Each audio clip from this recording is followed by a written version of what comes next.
Sudarlun Bupati Aceh Jaya Azhar Abdurrahman membuka kegiatan TNI Manunggal Membangun Desa atau TMMD ke-99. Kegiatan ini berpusat di lapangan bola kaki Desa Lukrut, Kecamatan Sampoinit.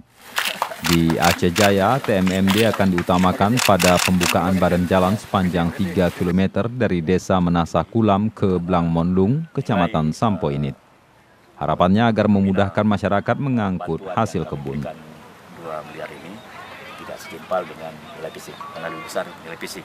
Karena kontraktual, kalau kontraktual mungkin lebih besar lagi.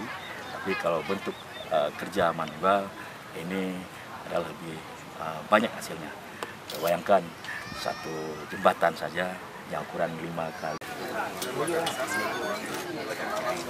Kegiatan lain yang dilakukan dalam TMMD kali ini adalah pembangunan gorong-gorong, 2 unit jembatan, sosialisasi 4 pilar kebangsaan, penyuluhan kesehatan, KB, penyuluhan hukum, dan penyuluhan pertanian. Dari Calang, Saadul Bahri, Serambion TV.